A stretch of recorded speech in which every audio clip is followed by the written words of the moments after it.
Salam saudara yang dikasihi Tuhan, salam sejahtera bagi kita semua, dimanapun saat ini kita berada.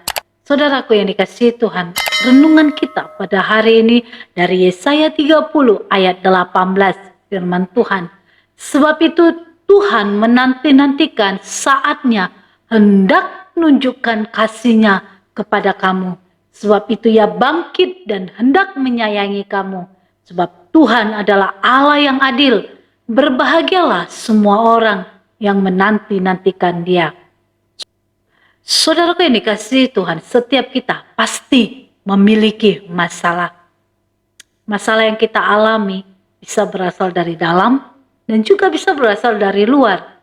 Dari dalam contohnya karena kesalahan kita yang kita lakukan. Sedangkan dari luar karena perbuatan orang-orang yang jahat kepada kita, saudara. Ketika kita berada dalam kondisi seperti ini, kita pasti mengharapkan adanya jalan keluar secara cepat. Atau dengan kata lain, kita ingin segala masalah itu selesai dengan instan.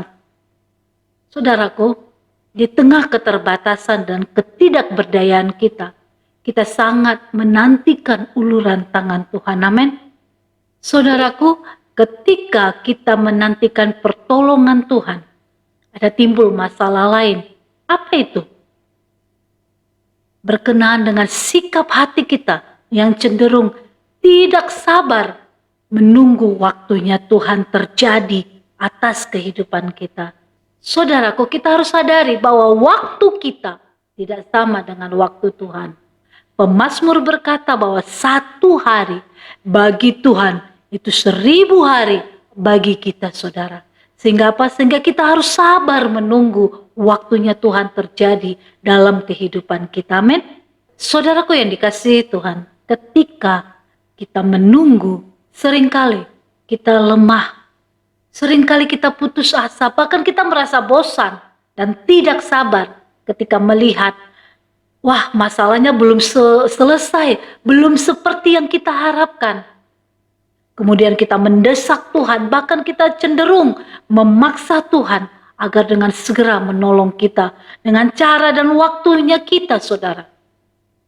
Saudara yang dikasihi Tuhan, seorang yang dewasa rohani seharusnya tidak bersikap demikian. Kenapa?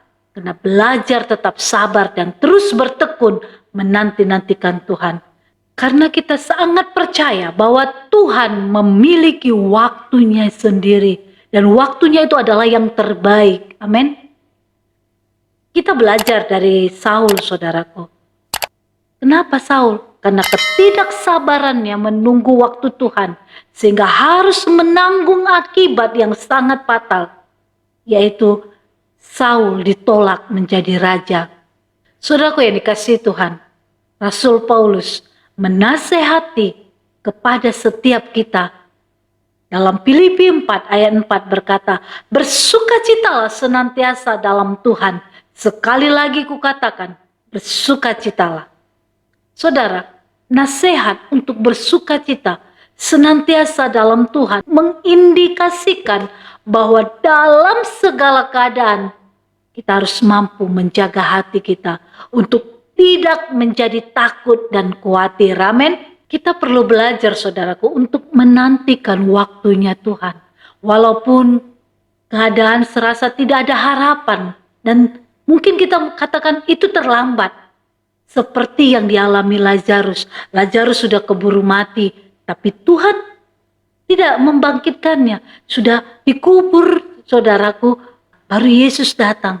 Tapi yakin dan percayalah, saudaraku. Apabila kita menanti-nantikan Tuhan. Dan kita tetap percaya waktunya Tuhan itu yang terbaik. Waktunya Tuhan itu yang jadi dalam kehidupan kita. Tuhan tidak akan pernah mempermalukan kita, saudara. Amin. Karena Mazmur 25 ayat 3 berkata, orang yang menanti-nantikan Tuhan pasti tidak akan dipermalukan. Luar biasa, saudaraku. Saya yakin dan percaya setiap kita adalah orang-orang yang menanti-nantikan waktunya Tuhan dalam kehidupan kita. Jangan pernah mengambil jalan pintas, saudaraku. Jangan pernah mengambil jalan yang instan. Biarkan waktunya Tuhan yang terjadi dalam kehidupan kita. Kita ikuti prosesnya, saudaraku. Ketika kita berserah kepada Tuhan, Tuhan turun tangan.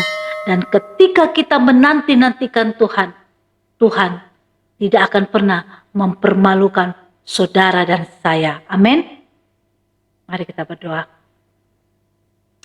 Kami mengucap syukur ya Tuhan buat segala kebaikan-Mu dalam kehidupan kami. Terima kasih Allah Roh Kudus. Kami mengucap syukur karena Kau baik dalam kehidupan kami. Dan saat ini Tuhan, kami bersyukur buat firman-Mu yang boleh menguatkan kami ya Tuhan. Untuk kami senantiasa ya Tuhan percaya akan waktu-Mu yang terbaik dalam kehidupan kami. Sekalipun ya Tuhan masalah, hambatan, tantangan, pergumulan yang begitu berat yang kami alami Tuhan. Tapi kami percaya waktunya Tuhan yang terbaik, waktunya Tuhan yang terjadi dalam kehidupan kami. Kami mengucap syukur ya Tuhan buat segala anugerah yang Kau berikan kepada setiap kami. Terima kasih Yesus, terima kasih Allah Roh Kudus. Dan saat ini Tuhan, Engkau Allah yang memberkati seluruh umat-umat-Mu ya Tuhan.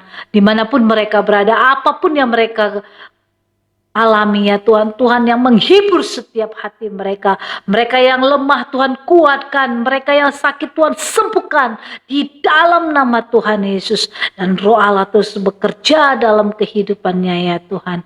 Terima kasih Bapa yang baik, terima kasih. Kami menyerahkan setiap rumah tangga, keluarga, usaha, pekerjaan, bahkan pelayanan daripada umat-umat-Mu. Kami menyerahkannya ke dalam tangan-Mu ya Tuhan.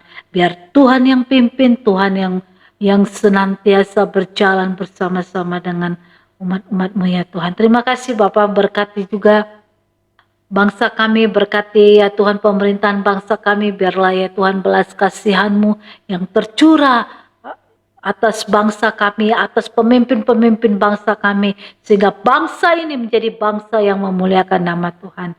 Terima kasih Tuhan, terima kasih Bapa, terima kasih. Dan saat ini Tuhan, kami menyerahkan roh, jiwa, dan tubuh kami ke dalam tangan-Mu. Biar Tuhan yang senantiasa memimpin setiap langkah kami ya Tuhan. Terima kasih Bapa, ini doa kami di hadapan-Mu. Hanya di dalam nama Tuhan Yesus kami berdoa dan mengucap syukur. Mari Bapak Ibu, setiap kita yang diberkati, bersama-sama kita katakan amin. Tuhan Yesus memberkati.